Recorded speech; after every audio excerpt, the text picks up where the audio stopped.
इतिहास में कुंभ मेले की शुरुआत कब हुई, किसने की, इसकी किसी ग्रंथ में कोई प्रामाणिक जानकारी नहीं है, परंतु इसके बारे में जो प्राचीनतम वर्णन मिलता है वह सम्राट हर्षवर्धन के समय का है, जिसका चीन के प्रसिद्ध तीर्थयात्री ह्वेनसांग द्वारा किया गया है। कुछ कथाओं के अनुसार कुंभ की शुरुआत समुद्र मंथन से ही हो गई थी।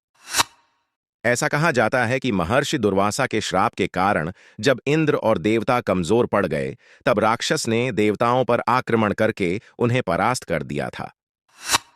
ऐसे में सब देवता मिलकर विष्णु भगवान के पास गए और सारा वृतांत सुनाया। तब भगवान ने देवताओं को दैत्यों के साथ मिलकर समुद्र यानी क्षीर सागर में मंथन करके अमृत निकालने को कहा।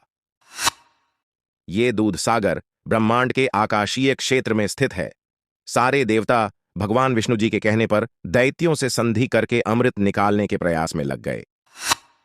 जैसे ही समुद्र मंथन से अमृत निकला, देवताओं के इशारे पर इंद्र का पुत्र जयंत अमृत कलश लेकर उड़ गया। इस पर गुरु शुक्राचार्य के कहने पर दैत्यों ने जयंत का पीछा किया और काफी परिश्रम करने के बाद दैत्यों ने जयंत को पकड़ लिया और अमृत कलश पर अधिकार जमाने के लिए देव और राक्षसों में 12 दिन तक भयानक युद्ध चला रहा।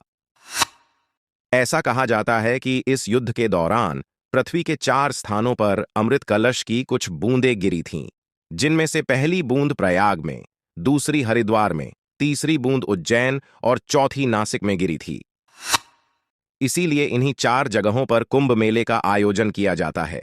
यहीं आपको बता दें कि देवताओं के 12 दिन पृथ्वी पर 12 साल के बराबर होते हैं, इसलिए हर 12 साल में महाकुंभ का आयोजन किया जाता है। कुंभ से जुड़े कुछ तथ्य। कुंभ मेला दुनिया का सबसे बड़ा धार्मिक सम्मेलन है, जिसे धार्मिक तीर्थयात्रियों की दुनिया की सबसे बड़ी मंडली के रूप में भी जाना जाता है। कुंभ मेले का पहला लिखित प्रमाण भागवत पुराण में उल्लिखित है। कुंभ मेले का एक अन्य लिखित प्रमाण चीनी यात्री ह्वेनसांग के कार्यों में उल्लिखित है, जो हर्षवर्धन के शासनकाल के दौरान 629-645 ईस्वी में भारत आया था। साथ ही समुद्र मंथन के बारे में भागवत पुराण, विष्णु पुराण, महाभारत और रामायण में भी उल्लेख किया गया है। 4 शहरों में से प्रयागराज, नासिक, हरिद्वार और उज्जैन।